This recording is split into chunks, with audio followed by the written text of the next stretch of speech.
o Evangelho. É o Evangelho de Jesus. É o Evangelho que dá certo.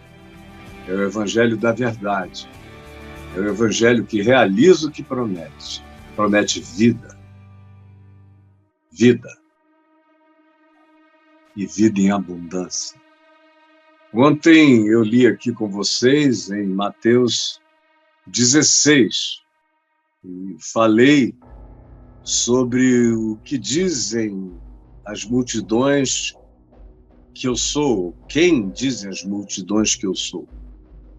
E nós vimos aquilo e vimos que para dizer tu és o Cristo, Filho do Deus vivo, não com a boca, mas com o coração, só uma revelação de Deus, senão a gente no máximo diz com a boca. E eu disse que os cristãos só dizem com a boca, Jesus Cristo é o Senhor. Está na porta de igrejas, de templos enormes. Mas lá dentro, o dono da igreja me disse, aqui eu não prego Jesus porque Jesus dá azar. Me disse isso há 25 anos atrás, mais de uma vez, cara a cara, não foi ao telefone. Face a face. E nas outras também. Jesus Cristo é o Senhor, mas lá dentro só se prega Moisés, Elias, juízes, afirmações tiradas do contexto para colocarem as pessoas na ilusão de uma fé que não se estriba na revelação, só na invenção dos pregadores que querem pregar, de fato, verdadeiras loterias celestiais para as pessoas apostarem no cofre do gasofilácio. E eu disse isso. Aqui entre nós, as pessoas dizem que o nome desse é Jesus. Agora, o que eles pensam sobre Jesus é louco. Eles pensam que Jesus concorda com as condenações de Moisés, que Jesus concorda em pedir para descer fogo do céu como Elias, que Jesus concorda com a eliminação de gente ruim, que, segundo o ponto de vista deles, como hoje fazem alguns traficantes de drogas em alguns morros do Rio, se auto-intitulando o Israel de Deus, matando gente, ou perseguindo com intolerância aqueles que têm crenças religiosas diferentes, e tem a maioria do povo evangélico aprovando, ou não dizendo nada, ou ficando calados. Se fosse um grupo de candomblecistas, umbandistas, quimbandistas, fazendo a mesma coisa nas comunidades, com metralhadoras na mão, metralhando templos de crentes, ia estar a maior grita. Agora, como é casa e terreiro de outros cultos, ninguém diz nada. E quando a mídia diz que é um absurdo, a culpa é da mídia. E quando eu digo que isso é um absurdo, idiotamente absurdo, eu é que sou herege. Porque vocês não sabem quem é Jesus, a não ser com a boca. A língua consegue dizer Jesus Cristo é o Senhor. Mas o coração não sabe quem é Jesus, o Senhor. Quando Pedro disse, tu és o Cristo, Filho do Deus vivo, ele sabia o que ele estava dizendo. E a prova que não era só um blá, blá, blá de catequese de Jesus, é porque Jesus disse, bem-aventurado sejas tu, Pedro, porque não foi carne, não foi sangue, não foi elucubração humana, filosófica, teológica, acadêmica quem te revelou isso. Foi meu Pai que está nos céus. Se isso não for revelação do Pai, não entra como consciência real no coração de ninguém. Lembram? Foi isso que eu falei. Hoje eu quero que o Braulio ponha já o texto aí para a gente prosseguir. São dois textos. É Mateus 16, do verso 18 ao verso 20, e Mateus 18, também do verso 18 ao verso 20, onde as mesmas palavras são repetidas.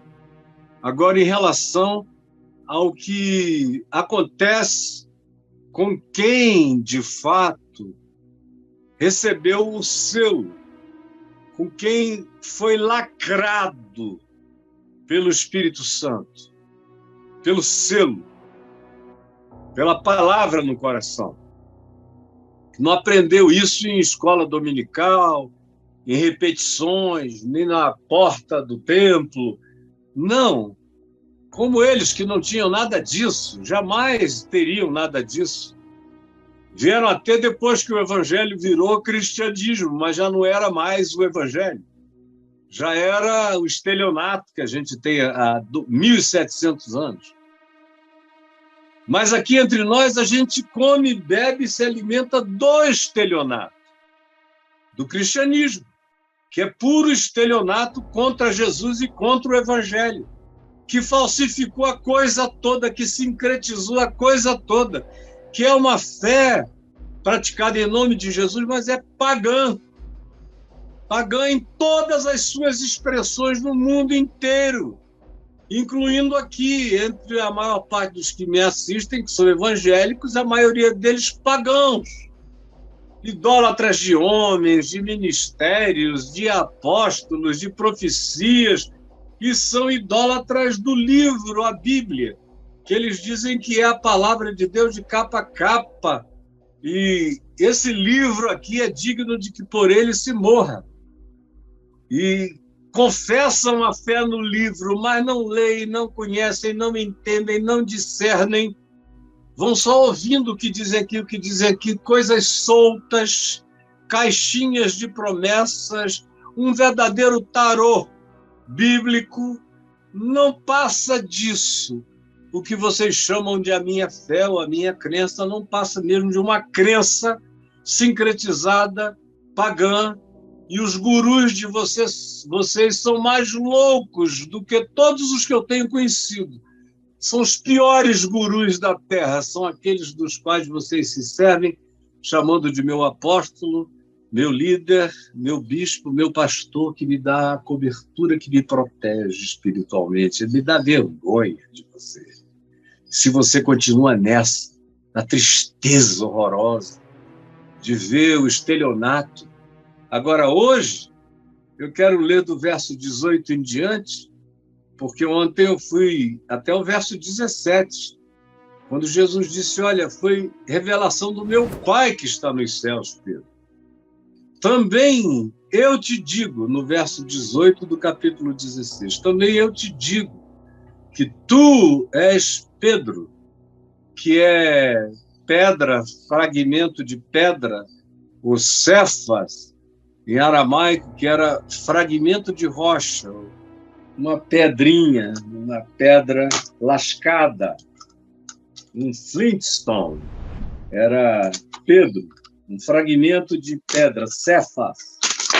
Aqui o teu fragmento, tu és pedra. Mas a tua confissão, tu és o Cristo, Filho do Deus vivo, é a rocha que os construtores rejeitaram, é a pedra de esquina, é a pedra angular, sobre a qual tudo será erigido. E essa pedra é a tua confissão. Teu nome é fragmento de pedra, mas a tua confissão é a pedra de esquina da edificação, de tudo que vai ser erigido.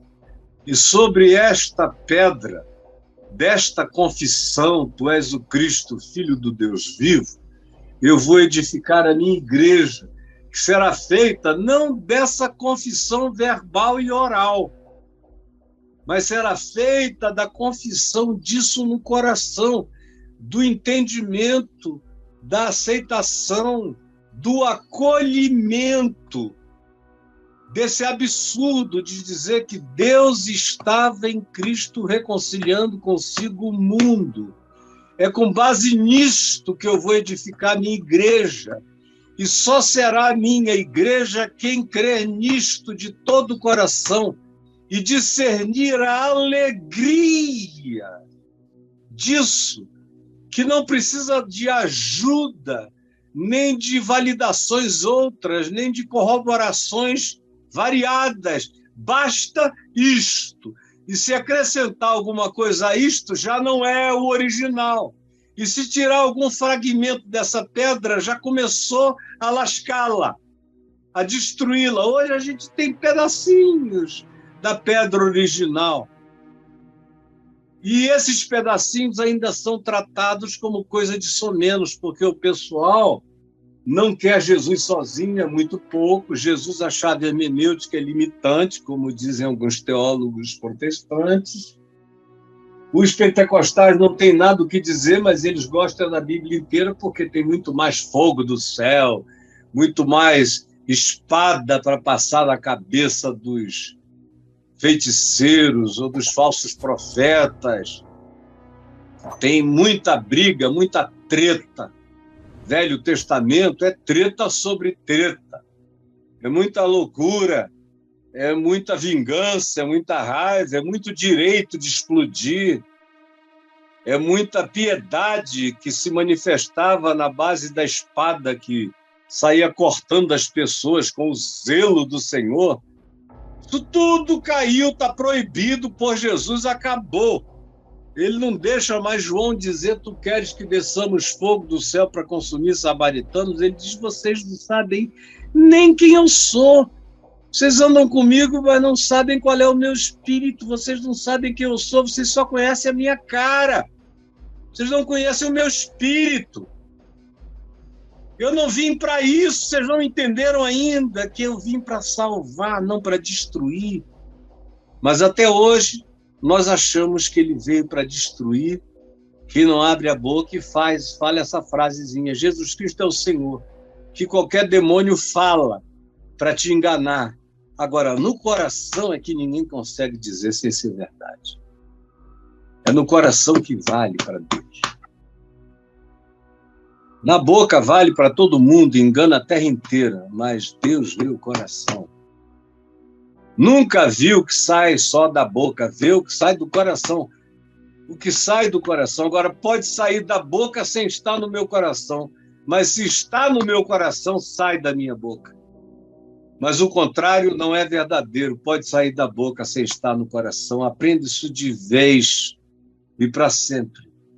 Ele diz: também eu te digo que tu és Pedro, e sobre esta tua confissão, esta pedra, eu edificarei a minha igreja, não a igreja deles. Eu ouço os caras dizer da minha igreja. A minha igreja realmente é tua, não é a de Jesus. A de Jesus não é minha. Eu nunca tive igreja. Eu fui pastor de várias igrejas, tendo a bênção de servir aos filhinhos deles, meus irmãos, mas a igreja não é minha. Prova disso é que eu não sou dono e nunca fui de igreja nenhuma. E todas elas praticamente explodiram comigo, mas eu não virei dono de nenhuma delas. Sobre esta pedra, dessa palavra, desta confissão, essa maravilha que os construtores rejeitaram, eu edificarei a minha igreja. E não tenham medo, porque vocês vão poder entrar no inferno com essa convicção. Com essa convicção. Com essa confissão que procede do coração. Se o coração crê para a justiça e com a tua boca tu confessares a respeito da salvação, é coração e boca, coração e boca. Coração e boca, é entre o coração e a boca que está essa salvação eterna. Se com a tua boca e com o teu coração tu fizeres isto, então tu serás igreja, e as portas do inferno não prevalecerão. Não tenha medo. Desde que eu criei nisso de todo o meu coração, já nos primeiros dias da minha fé, eu estava expulsando demônio, diabo, capiroto de tudo que é jeito, com revelações paranormais para mim. Eu te conheço desde Copacabana, seu desgraçado, uma cabocla que nunca tinha vindo do interior do Amazonas para Manaus, sabia quem eu era e o que tinha acontecido comigo um dia no Réveillon de Copacabana, como quase eu fiquei possesso. Me lembrei do Salmo 23, quando eu já estava caindo no chão, sem controle. E aí aquela coisa foi jogada para longe. Eu não cria ainda em Jesus para mim mesmo, mas eu não tinha esquecido dos ensinos da minha avó. da minha mãe e do meu pai. E segui. Mas aquele demônio, um ano e pouco depois, veio dizer: eu te vi, tá pensando que eu não te conheço lá de Copacabana? Eu ia entrando em ti, mas eu te conheço, sou eu que estou aqui. E eu falei: eu não quero saber, você chegou atrasado lá e chegou mais ainda aqui, larga ela agora, em nome de Jesus, e pronto. O tempo todo, nunca tive medo e nunca terei, em nome de Jesus. O diabo virou souvenir do mal, porque eu ando debaixo da luz e do poder de Jesus. E todo vestido com as armas do Evangelho da paz, e da graça de Deus, e da justiça de Deus, e do Espírito de Deus, e do escudo de Deus, e da mente de Cristo, como todos nós temos que aprender a andar. E aí ele diz algo lindo: dar-te-ei, vou dar a você as chaves. Eu vou te dar as chaves. Aqui eu tenho duas chaves antigas. Dar-te-ei, eu comprei porque elas eram bem antigas. Essa aqui abria a porta de uma casa de um palestino em Gaza por muitos anos. Olha o tamanho dela, toda enferrujada, e o tamanho da porta também. Fiz questão de comprar. E essa aqui nós compramos numas antiguidades. Eu e minha mulher. E tem essa cruz de Vasco da Gama aqui nela. Eu sou botafoguense. Mas tem, ela é antiga dessa. Dar-te-ei as chaves do reino. E ele prossegue e diz: reino dos céus, as chaves do reino. Vocês vão entrar no inferno sem medo e vão abrir portas do reino para muita gente entrar. Você tira daqui e bota lá, tira daqui e bota lá, tira daqui e bota lá. Esse é o contraste: inferno de um lado, aonde eu entro, e as portas dele não prevalecerão contra mim, porque eu arrombo. A ideia é, elas não vão ficar inatingíveis, impermeáveis, intransponíveis. Ao contrário, com essa fé, você arromba o inferno e entra para tirar a gente de lá. E com essas chaves que eu te dou, tu abres portas e vais botando gente para dentro. Entra, entra, entra, entra. Desde que essa imagem ficou clara na minha mente a primeira vez, eu disse: minha missão é arrombar portas do inferno. As portas do inferno não é uma só, tem porta do inferno para tudo que é lado. E eu venho tentando arrombar as portas do inferno, que não tem cara de capiroto, algumas têm caras de igreja. Tem muitas portas, com muitas caras, com muitas fisionomias falsas, máscaras. O inferno se mascara para enganar gente que não tem discernimento. Mas você vai ter a coragem de arrombar, de olhar para dentro, sem máscara, ver, e tirar gente, porque eu vou te dar as chaves do reino. E você vai tirar de um lado e colocar no outro, é o que ele diz aqui. Dar-te as chaves do reino dos céus. E aí vem o vai e vem, olha só. O que ligares na terra, eu vou lá dentro e tiro.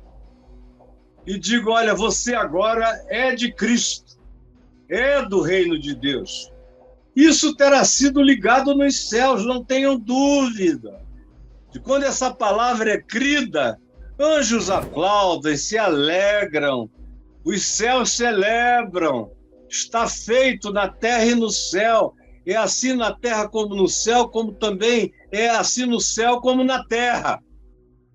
Quando você anda com as chaves do reino, sem medo de nenhuma força infernosa nesse mundo, dar-te-ei E o que tu vais fazer é tirar de um lugar e colocar no outro, vais abrir as portas do reino dos céus. E tu vais ligar pessoas. Tanto quanto, como João vem a dizer depois, lá na primeira epístola dele, no capítulo 5, você pode orar por aqueles que não pecaram para a morte, e o Senhor os perdoará. Mas aqueles que tiverem pecado para a morte, que está para além da tua alçada, João diz, por isso eu digo que tu nem peças, porque está num plano de mistério que tu não alcança. Não alcanças. O que ligares, disseres, vem, e a pessoa crê e entra, está ligado. Agora, às vezes você chama, e o cara não quer sair. E aí você diz, olha, se você não quer sair, eu estou te avisando que não vai ser legal para você, vai ser horrível para você. Quando você morrer, você vai morrer. E se você não morrer, você pode ter ainda a chance da graça que vai te levar pelo inferno para ver se você se arrepende. Mas o inferno você vai conhecer de qualquer modo. Seja para acabar-se, extinguir-se depois, ou seja, no último lampejo, viaja pela desgraça do inferno para ver se é salvo pelo fogo, como Paulo diz. Mas é algo que Jesus disse, se ligares, vai acontecer. Mas se tu desligares na terra, terá sido desligado no céu. Aquele que ouve, como diz Provérbios, e endurece a cerviz, Provérbios 29, 1, aquele que muitas vezes advertido, ensinado, exortado, endurece a cerviz, será quebrantado de repente, sem que lhe haja cura. Sem que lhe haja cura. Dar-te-ei essa chave, é um privilégio. Agora, ninguém abusa. Ninguém fica achando que essa é uma chave papal. Os outros papas criam nisso. Papa Francisco não. Papa Francisco é libertão. Ele é só um irmão. Entende isso aqui como eu entendo. Você pode ter certeza disso. Ele não tem essa ousadia de dizer eu vou ligar, vai ficar ligado, eu vou desligar. Não, ele sabe que quando fica ligado é porque o indivíduo creu de coração, disse eu quero de coração, e você diz, então, olha, crê que você já está ligado. Já está feito. Já está consumado. Agora, se você insiste contra, a gente diz, olha, isso pode te trazer as consequências que estão na tua mão, como decisão tua, validares ou não a negatividade do que está dito aqui. Aí, depois de ele dizer isso tudo, ele afirma, então advertiu os discípulos de que a ninguém dissessem ser ele o Cristo. Não é uma coisa extraordinária? É que Jesus não tem nenhuma ansiedade para que se faça propaganda de Jesus fora da hora e sem sabedoria. Aí a gente vira aqui e vai para o capítulo 18. Venha comigo para o capítulo 18, outra vez, versos de 18 a 20.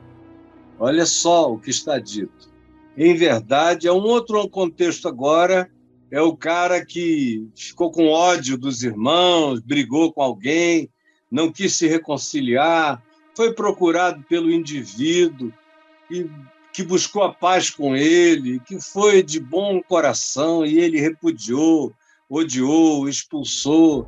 Aí o cara leva mais 2 irmãos, amigos, olha só, pondera. Se você fizer assim, vai quebrar a nossa comunhão. Nós éramos 3 que orávamos juntos, você agora está com ódio. E com ódio não vai. Quem odeia não faz parte. Quem odeia não faz parte. É simples assim. Espiritualmente falando, quem odeia não faz parte. Então não faça isso. Se você romper com esse irmão, você rompe a comunhão.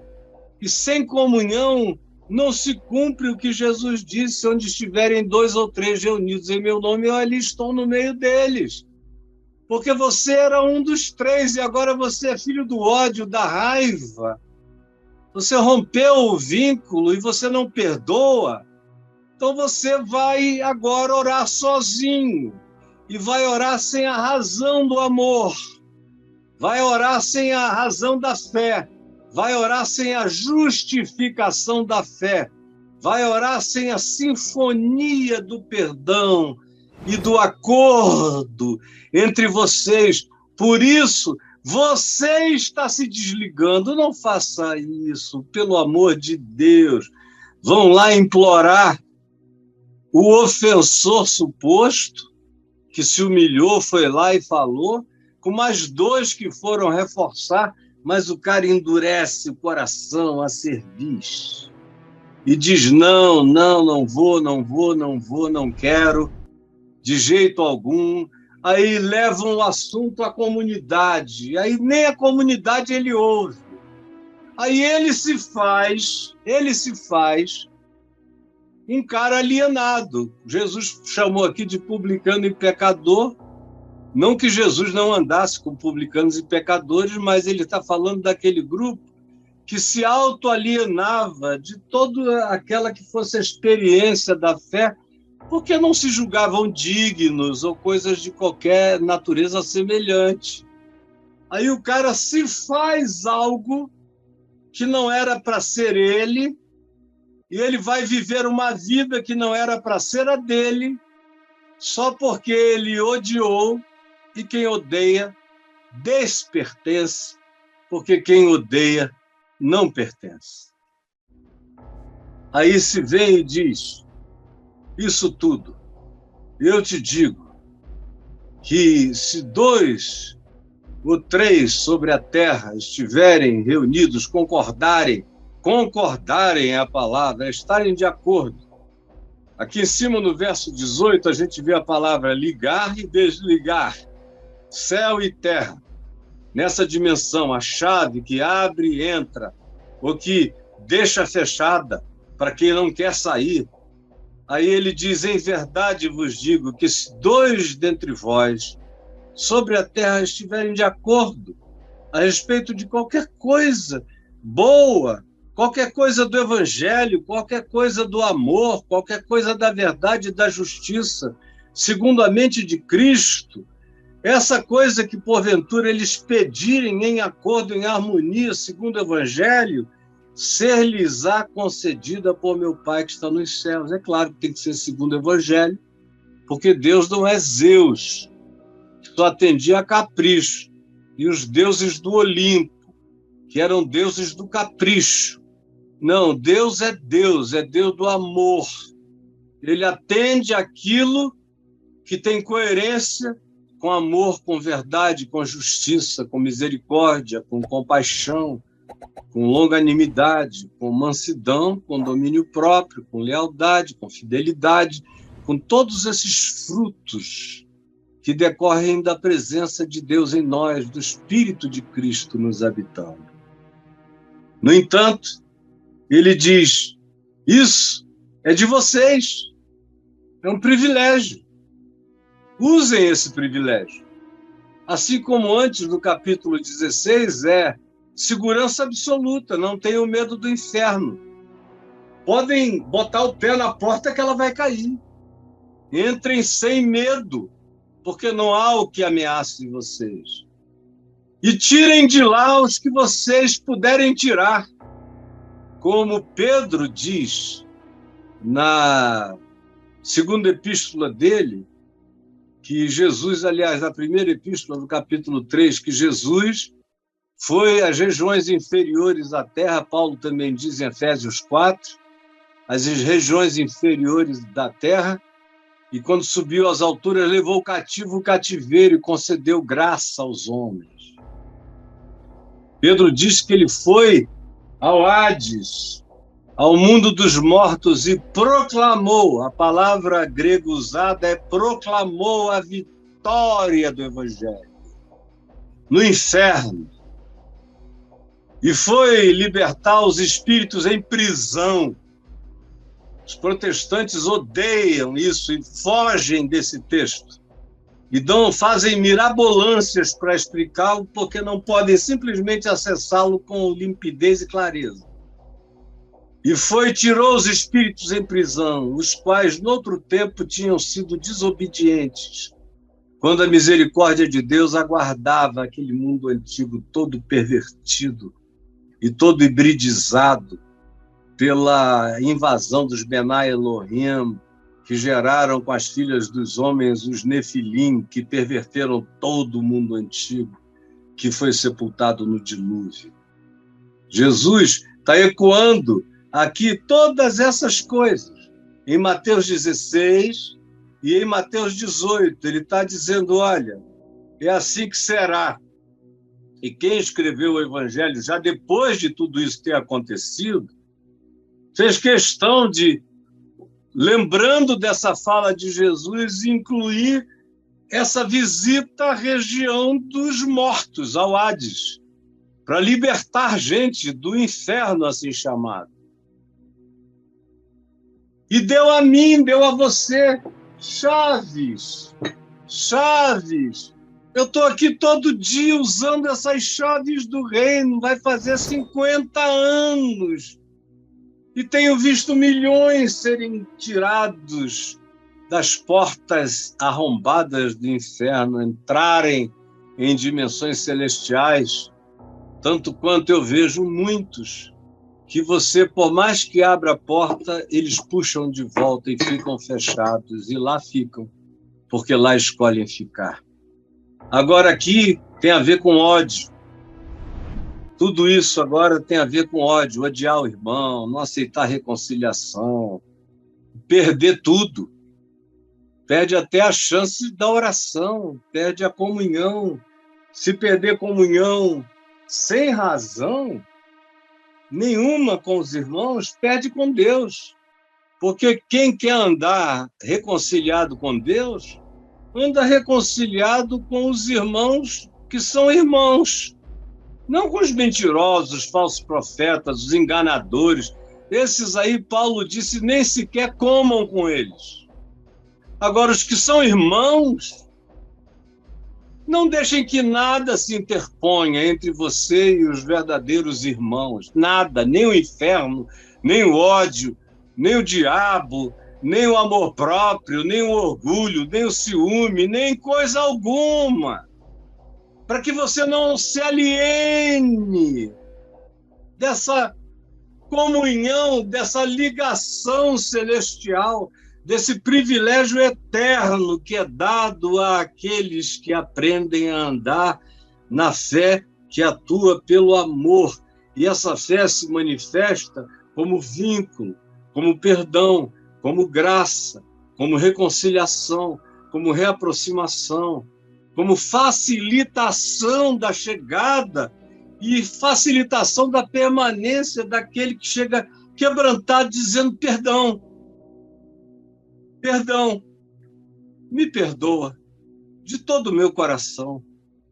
Aí, se ele vem assim para ti de todo o coração e você fecha ele o coração, o que era culpa dele agora é tua, meu amigo. E se ele volta com outros e você resiste, por causa do seu orgulho, do seu ódio arrogante, é você quem fecha a porta do reino para você mesmo.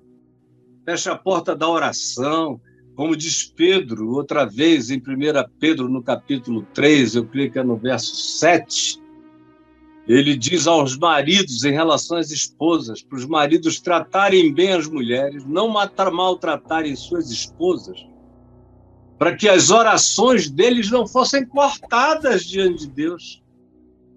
Porque as esposas tinham sido dadas para serem objeto do mesmo amor, do mesmo trato, da mesma graça divina. Aí ele diz aos maridos, tratem bem a elas, porque se vocês não as tratarem bem, vocês estão rompendo a conjugalidade espiritual. Vocês estão rompendo a mesma graça de vida. elas continuam, se elas continuarem com o coração amoroso, sendo elas mesmas, mas vocês, que são esses supremacistas, machistas, chauvinistas, dominadores, os donos dos pelourinhos conjugais, vocês estão perdidos. Seja em casa, seja nos vínculos variados, em família, seja naquilo que você chama de igreja, nos ambientes da sua frequência, seja onde seja como for, não brinque disso, porque o único a pagar a conta é você, no fim de tudo. Por quê? Porque você perde acesso. Porque onde estiverem 2 ou 3 em sinfonia, em acordo, a palavra grega é de fato sinfonia, em acordo, afinado, essa orquestra afinada, tudo no diapasão divino do amor de Deus. Quando vocês se reunirem, o som que vai sair rasga os céus, rasga todas as dimensões, porque eu aí estou no meio deles. É interessante, isso tudo é dito, e para nos mostrar uma simplicidade aterradora. Primeiro, que essa confissão da fé em Jesus, tu és o Cristo, Filho do Deus vivo, só é verdade quando é uma consciência, que só se adquire por revelação de Deus e só se vive isso pela fé no absurdo.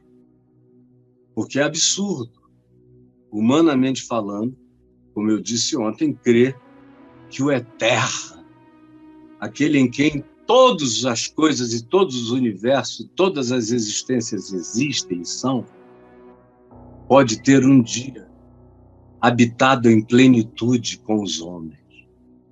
Isso é loucura. Para os judeus era um escândalo, para os gregos era maluquice. Para os romanos era gargalhada. Para os filósofos, até hoje, é loucura. Não, ele foi, no máximo, um cara legal, talvez o mais legal de todos os caras, o mais lúcido de todos os profetas. É como eu vejo o pessoal sair, porque... E eu dou razão, eu digo, olha, você está certo. Porque enquanto isso não for uma revelação de Deus no teu coração, você não vai alcançar. Nem eu vou pedir, nem vou dar uma escada, porque não vai chegar ao céu, é como oferecer a Torre de Babel para você subir. E eu não sou idiota, mas eu peço que o Senhor te abra o entendimento. E de vez em quando eu sou alegrado por aqueles que voltam dizendo, olha, o meu entendimento foi aberto, agora eu creio. Mas se naquele tempo você dissesse, repita comigo, Jesus Cristo é o Senhor para a glória de Deus, Pai, ele repetiria. Estava na boca, mas não estava no coração, porque, como eu já disse hoje, nem tudo que sai da boca, em relação a Deus, está presente como revelação no coração. É por isso que a maioria esmagadora das mensagens, dos cultos, são só, como disse o profeta Isaías, o profeta Ezequiel, o profeta Jeremias, e todos os profetas tiveram a sua versão disso aí, adoram-me só com os lábios, mas o seu coração está longe de mim. Longe. E aí, se está longe, nada feito. Eu não tenho poder sobre as portas do inferno, nada feito. Eu não abro as dimensões inferiores da terra e começo a gritar, chamar gente para fora. Em nome de Jesus, essas portas estão aqui à minha volta. Todo dia eu as vejo a vida inteira. Abro e chamo. E quem não quiser sair, infelizmente, fica e se liga ao que determinou ficar. Porque eu não tenho nenhum poder de obrigar ninguém a sair, ninguém tem esse poder. Até Jesus bate no Apocalipse, do capítulo 2, da igreja de Laodiceia, capítulo 3. Eis que eu estou à porta e bato. Se alguém ouvir a minha voz e abrir a porta, eu entrarei em sua casa, cearei com ele e ele comigo. Até Jesus bate. Ele não entra com o pé, ele arromba o inferno, mas não arromba teu coração. Você tem que abrir e dizer, vem. Vem. Aí ele entra. E você ceia com ele ceia com você, a comunhão é restaurada, a sinfonia começa, o baile eterno começa a acontecer, o tango do amor de Deus, você e Jesus se entangam e tangam juntos, com aquela alegria de se pertencerem. Você, como uma boa noiva, se deixa conduzir por ele e vai levado na alegria do reino. A mesma coisa no capítulo 18, agora com o próximo. Não jogue as chaves fora, cara. Não desperdice os privilégios. Não faça do seu ódio, do seu orgulho, das suas inimizades com gente que é irmã. Não é irmã porque foi batizada, porque está no hall de membros de uma igreja, porque frequenta cultos ou porque dá o dízimo. Disso aí a gente tem a maioria que não sabem nada do evangelho ainda, mas que fazem isso. Eu estou falando de gente que deu para ver o amor, a piedade, o perdão, a compaixão, a misericórdia, a vontade de estender a mão, sem supremacia nenhuma, como um privilégio de estar presente, e somente isso. E aí Jesus disse, quem vive assim, quem se entende assim, quem assim perdoa, compõe esse grupo que não precisam ser 3.000, nem 2.000, nem 1.000, nem 300, nem 100, nem 50, 2, 3, em meu nome. Já são uma revolução.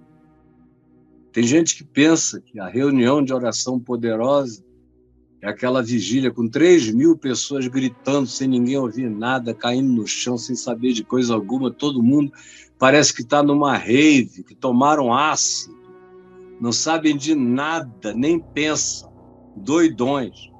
Não é isso, não. É lucidez.